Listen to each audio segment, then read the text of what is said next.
Salut, je suis très contente de te retrouver parce que pour ma part, ça fait à peu près une éternité que je n'ai plus filmé. Donc, je suis vraiment heureuse, enthousiaste d'être là comme ça, face caméra. Je vais te parler aujourd'hui des questions. Les questions. Pourquoi c'est important pour moi de se poser des questions? Eh ben, je sais pas trop. En fait, si, depuis un an à peu près, j'ai la conviction que la qualité de notre vie découle directement de la qualité des questions qu'on se pose. Il y a un an, j'ai été coachée par Marine et très directement en lien avec ce coaching, je me suis aperçue des changements qui commençaient à arriver dans ma vie et je me suis dit, ben, c'est drôle quand même, ces changements, c'est chouette, c'est une super coach, voilà, directement grâce à elle, je peux améliorer comme ça ma vie. J'étais en train de me raconter des histoires, hein, parce qu'en fait, on change pas la vie, on change pas sa vie grâce aux autres. On change sa vie grâce à soi-même. Bien sûr que les autres vont venir stimuler des choses, réveiller des choses, mais c'est jamais que toi qui fais le travail si toi aussi tu es embarqué dans le développement personnel ou tu as des objectifs à atteindre et tu y travailles, etc. etc. Toujours est-il qu'il y a un an, euh, les choses ont beaucoup changé pour moi et ont changé de manière comme ça, instantanée. Alors même que je travaille depuis très longtemps sur moi et qu'il y a eu beaucoup de changements déjà depuis ces 15 dernières années, j'ai évolué sur tout un tas de choses. Et il y a un an, il y a un truc qui a basculé, un gros paquet si tu veux. Des petits paquets qui, voilà, s'allégeaient plus ou moins de temps en temps, se réparaient, il y avait de la guérison, il y avait de l'avancée, de l'avancement, de la compréhension, il y avait de la conscience qui arrivait dans ma vie.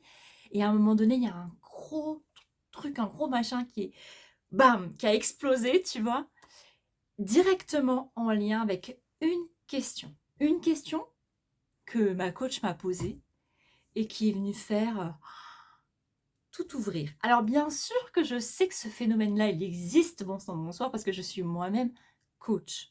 Je l'ai vu des dizaines de fois chez des personnes que j'accompagnais, ou bien même euh, plus lointainement encore que ça, durant ma formation, pendant que je m'exerçais, quand j'observais d'autres coachs travailler.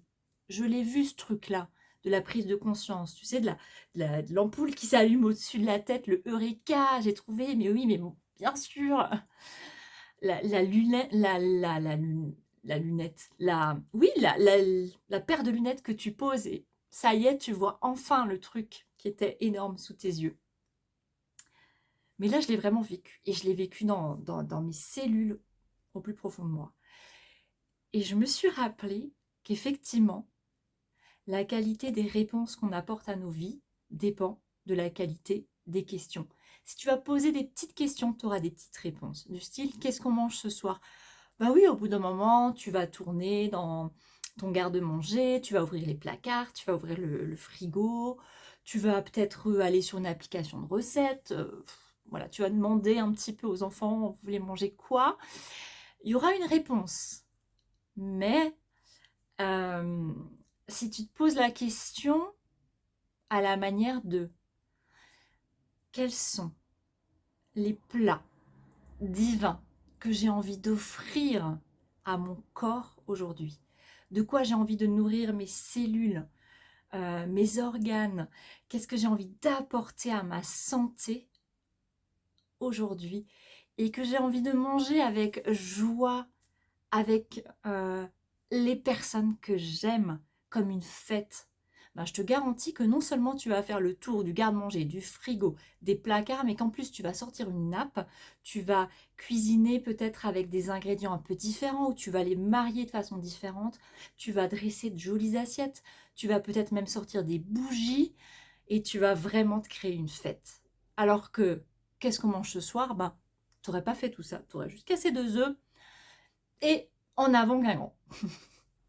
Donc, pour moi, c'est ça. C'est vraiment de la qualité de nos questions dépend, enfin, la qualité de notre vie et donc la qualité des réponses dépend de la qualité des questions. Et c'est pour ça que j'ai eu envie de créer des carnets pour se poser des questions. Alors, les 2 premiers que tu peux d'ores et déjà trouver en ligne et acquérir, eh bien, ce sont des carnets adressés à des couples.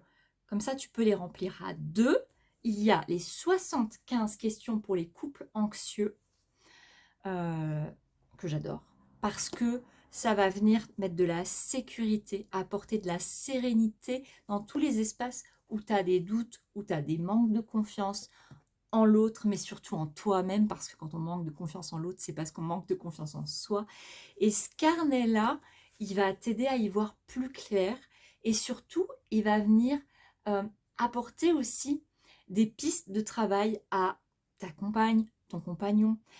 Ça va venir nourrir aussi des espaces de discussion que je te garantis que tu n'as pas encore eu jusque-là dans ton couple. Donc, 75 questions pour les couples anxieux, même si tu ne te définis pas comme une personne anxieuse, ni que tu ne définis ton couple comme un couple anxieux, va voir, va mettre le nez là-dedans. Je pense qu'il peut y avoir des bonnes surprises. D'ailleurs, c'est ce qu'on va faire tout de suite après. On va mettre le nez dedans.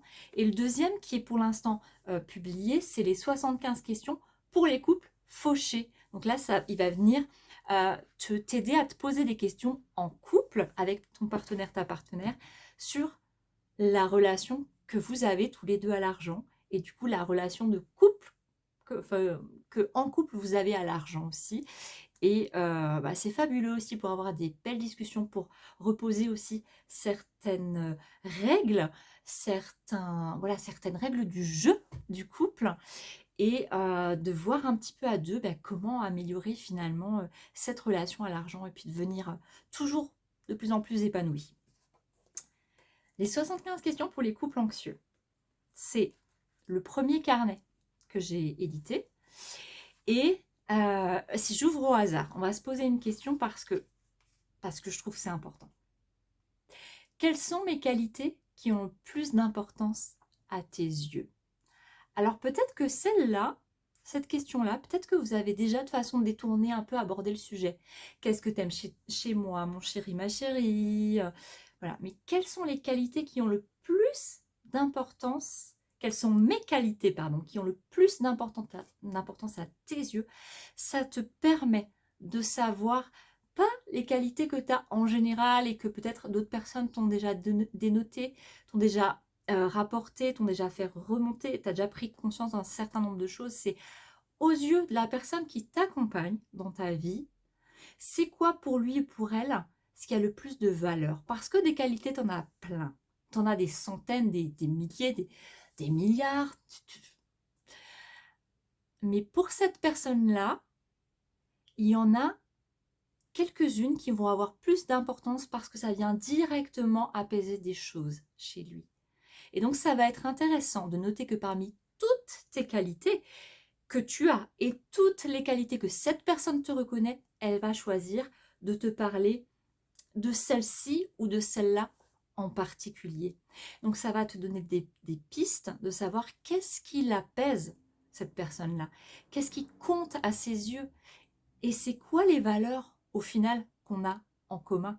Et comment, du coup, je vais pouvoir venir encore plus travailler là-dessus pour encore faire grandir ça et faire encore grandir l'apaisement mutuel entre nous et l'attention qu'on porte à l'autre. Je vais te faire une autre question. Ah ouais, celle-là, je l'aime aussi. Je dis celle-là, je l'aime aussi parce que toutes ces questions-là, on les travaille aussi avec la personne qui partage ma vie. Que pourrait-on apprendre de nouveau ensemble? Et ce qui est génial dans ce carnet-là, en tout cas pourquoi j'ai voulu le faire comme ça, enfin comment j'ai voulu le faire, c'est que après la question, tu as vraiment de la place, de l'espace pour que toi tu puisses noter tes choses et pour que ton partenaire aussi puisse noter ou elle puisse noter, ou que toi tu notes ce qu'elle t'a répondu, ce qu'elle t'a dit. Il y a toujours l'un des deux qui aime plus écrire que l'autre, avec un petit encart pour mettre la date, pour que tu puisses garder trace de ça, parce que ça va évoluer dans le temps, tu vois. Et puis, tu as vraiment beaucoup de place pour y revenir si tu as envie, renoter. Mais en tout cas, moi, je trouve ça essentiel de garder des traces de cette vie de couple, des archives un peu, tu vois, pour venir dans les moments où ça va peut-être un peu moins, soit dans le couple, soit pour l'un des deux, parce qu'on a des coups de blues, parce que voilà, c'est l'hiver, il fait froid, ou c'est l'été, il fait trop chaud, j'en sais rien. Toutes les raisons qui font que dans une vie, bah, on a des périodes un peu en deçà, bah, c'est top de venir replonger là-dedans. Ce livre, ce sera le vôtre. Là, pour l'instant, c'est un carnet, mais une fois que vous l'aurez rempli, vous aurez répondu aux questions, ça sera votre livre, le livre de votre couple. Qu'est-ce qu'on pourrait apprendre de nouveau ensemble? Ça va venir te donner des informations sur les envies de l'autre et comment toi, tu pourrais à un moment donné choisir d'y répondre et comment tu pourrais y choisir ouais, d'y répondre. Comment tu pourrais aussi l'encourager dans ces choses-là, parce que peut-être qu'il y a des choses qu'il souhaiterait apprendre en couple et puis finalement toi ça va pas te convenir, mais comment on peut faire pour que toi tu ailles apprendre ça et comment notre couple va pouvoir aussi bénéficier de tous ces espaces-là, des choses qu'on apprend ensemble, des choses qu'on apprend l'un et l'autre et qu'on peut se rapporter après dans le couple, comment on grandit chacun et comment on grandit ensemble. Au final, c'est vraiment tout ça. C'est vraiment tout ça ce qu'il y a là-dedans. Alors, il y a 75 questions, donc il y en a 73 autres que celles que je viens de te dire. Mais pourquoi pas, dis-moi dans les commentaires si tu avais envie que l'une ou l'autre fois, on se fasse d'autres sessions comme ça de questions-réponses. Qu'est-ce que j'aimerais bien, moi, qu'on apprenne ensemble, mon amoureux, je dis ça au cas où il passe par là, eh ben, j'ai bien envie qu'un jour on apprenne à danser ensemble, parce que moi je danse, c'est une des grandes passions de ma vie, c'est un des grands bonheurs de ma vie. Et j'aimerais bien qu'un jour, j'aimerais bien chérie, si un jour tu passes par là, tu visionnes cette vidéo, j'aimerais bien qu'on prenne des cours de danse à deux. J'ai jamais fait, j'ai déjà dansé à deux, mais voilà, un peu sur le tas, tu vois. J'aimerais bien qu'on prenne des cours, qu'on apprenne les bases de ça. Ça serait marrant. Voilà, pourquoi pas. Bah, écoute, je t'embrasse mon chéri, je t'embrasse toi qui n'es pas mon chéri mais qui me regarde néanmoins et à bientôt pour une autre vidéo.